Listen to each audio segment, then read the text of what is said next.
आज मुझे मन करने लगा कि रात में मैं ऑमलेट ना खा के और मैं खाऊंगी अंडे की भुर्जी। और बस दिमाग में बात आ गई तो आ गई, क्योंकि मैं जब मैं दुकान पे खाली बैठी थी तो मैंने रील में देखे थे अंडे की भुर्जी, अंडे के कुछ डिशेस। तो और डिशेस तो काफ़ी वक्त लेने मतलब टाइम टेकिंग था, तो मैंने सोचा कि मैं चलो ये भुर्जी बनाती हूँ। एक बार जानू के रहते मैं बनाई थी, और एक बार मैं कहीं रेस्टोरेंट में भी खाई थी, रेस्टोरेंट में या होटल में ब्रेकफास्ट जो मिलता है। लेकिन भाई मैं बनाई और काफ़ी दिमाग लगा के बनाया, और उसके बाद मैं खाई। मुझे एक दो बाइट तो अच्छी लगी, लेकिन बाद में मुझे लगा कि नहीं भाई, मेरा ऑमलेट ही सही है, या जो अंडे आलू की करी वाली सब्ज़ी बनाती हूँ वो ही सही है।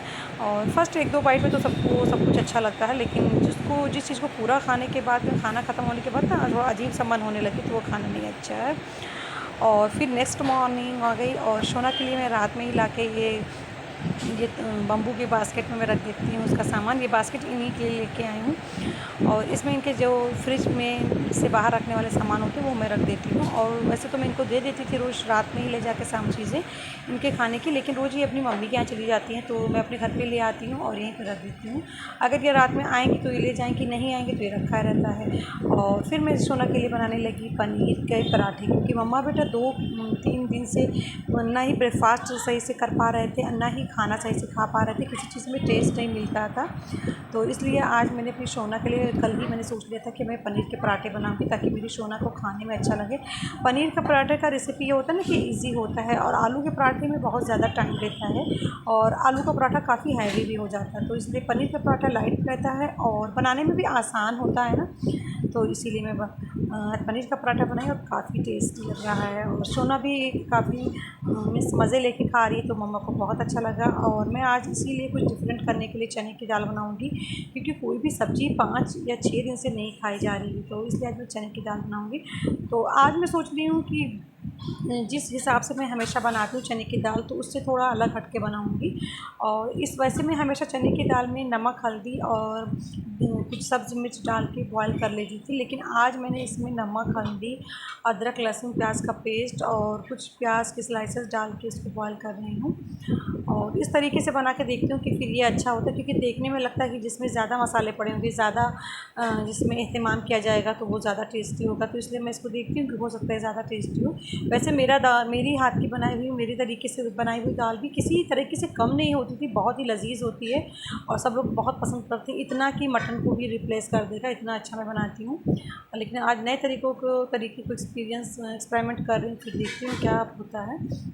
तो इसको बॉयल करने के लिए रख दूँगी, और उसके बाद में इसको बॉयल होने के बाद में मैं इसमें जैसे मसाला पहले इसको तैयार कर दूँ, तो उस हिसाब से इसमें मसाला नहीं होगा, क्योंकि अदरक लहसुन का पेस्ट भी जब मैं उस तरीके से अपने तरीके से दाल बनाती थी, तो उसमें मैं अदरक लहसुन का पेस्ट भी मसाले में बनाने में डालती थी।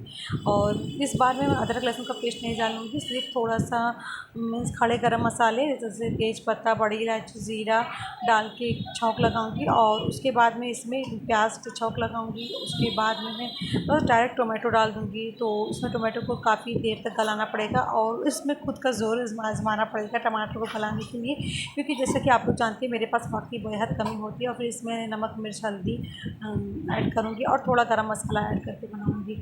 फिर उसके बाद इस तरह के दाल बनाने के बाद मैं देखती हूँ कि किस तरह से लगता है। और मुझे ये मतलब नया एक्सपेरिमेंट है, कहीं मोबाइल में देखा तो मैंने सोचा इसको भी ट्राई करके देख लेती हूँ। वैसे मुझे मेरे हाथ की बनाई हुई दाल कुछ ज़्यादा ही लजीज लगती थी, मगर देखती हूँ इस बार कैसा लगता है। और काफ़ी दिनों के बाद में मैं आज व्लॉग को बना रही हूँ, क्योंकि मेरा मन ही नहीं कर रहा था व्लॉग बनाने के लिए। इधर मेरी तबीयत इतनी ख़राब हो गई थी, और तबीयत ख़राब में क्या था कि कुछ ज़्यादा कोई तकलीफ़ नहीं, बस ये था कि बस हर वक्त आलस, कमज़ोरी और नींद, तो बस यही तकलीफ़ थी मुझे, और कोई खास एक्स्ट्रा तकलीफ़ नहीं थी। मगर यही बहुत होता है, मीन्स कमज़ोरी, जब आपका किसी काम में मन ही ना लगे तो फिर वो सबसे बड़ी कमज़ोरी बन जाती है। और वाकई में मेरे बॉडी में भी मुझे कमज़ोरी काफ़ी लग रही थी, मन नहीं कर रहा था, और गर्मी से बेहद परेशान हूँ, और बस इसीलिए और भी ज़्यादा मन नहीं कर रहा था। तो फ़िलहाल मेरा दाल तैयार हो गया है, और मैं अब बनाने लगी हूँ चपाती, क्योंकि जब तबीयत ना सही हो तो मन करता है कि अब कुछ भी हो, चाहे मेरी कंसिस्टेंसी बनी रहे ना बनी रहे, कोई मसला नहीं, बस मुझे सुकून मिलनी चाहिए। तो बस इसीलिए नहीं बना पा रहे थे, लेकिन फिर भी आज बनाना शुरू करी हूँ, देखती हूँ। तबीयत इंशाल्लाह सही रहेगा तो आज ही इस ब्लॉग को अपलोड कर दूँगी, नहीं सही होगा तो फिर 1-2 दिन आगे को जाएगा।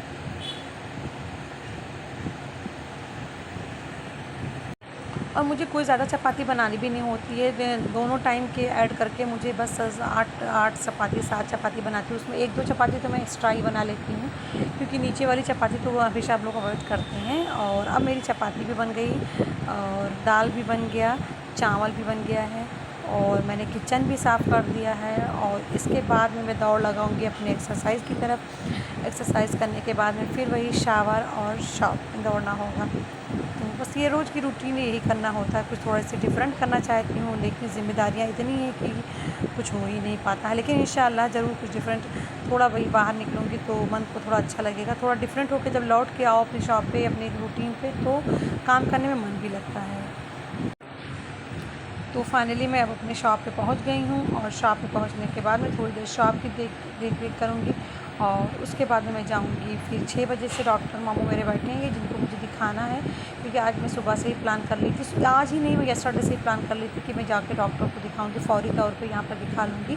और वैसे तो मुझे दिवाली के बाद जाना है ऑपरेशन के लिए, तो फौरी तौर पर यहाँ पर दिखा लूँगी ताकि मुझे कुछ तो ताकत आ जाए काम करने के लिए। तो फिर मैं अपनी डॉक्टर नवाब मामू के यहाँ आ गई हूँ, क्योंकि 6 बजे मामू बैठते हैं अमूमन अपनी इस क्लिनिक पे शाम में, और दोपहर में 2 बजे तक बैठते हैं। तो 3 बजे तक तो मेरी खुद की रूटीन बेहद बिजी होती है। उसके बाद शॉप पे दान में जाना होता है और जहाँ तक हो सके मैं धूप को अवॉइड करती हूँ, धूप में कहीं नहीं जाना। जब तक मैं जाऊँगी तो मामू उठ भी जाएंगे और मैं हरी हरी में काम भी कर भी नहीं पाऊँगी, तो इसीलिए मैं सोची शाम में जाऊँगी। और ये रोड जब मैं छोटी सी इधर मामू के यहाँ आती थी, डॉक्टर मामू की जब शादी हुई तो मेरी अम्मी और मुझे भी लेके आई थी, मैं छोटी थी तब। ये रोड कितनी अच्छी होती थी, कितनी मीन्स अरिस्टोक्रेट एक अच्छी कॉलोनी लगती थी। लेकिन अभी ये रोड टूटने से कैसा हो गया। ये हैं मेरे डॉक्टर नवाब मामू और मैं झटपट दिखा ली क्योंकि क्लिनिक भी था, उसमें 1-2 ही लोग बैठे हुए थे। और अब मैं मामू को दिखा के वहाँ से दवाई भी ले ली उनके बेटी की दुकान से, जो उसी बंगले के एक कॉर्नर पे है। और उसके बाद अब मैं जा रही हूँ। और ये जो ग्रीनरी देख रही है ये स्टेडियम है, स्टेडियम का या इधर से जंगल है फ्रंट से, पीछे से स्टेडियम है। और अब मैं जा रही हूँ घर के दुकान के लिए। And bye bye, good night, love you all.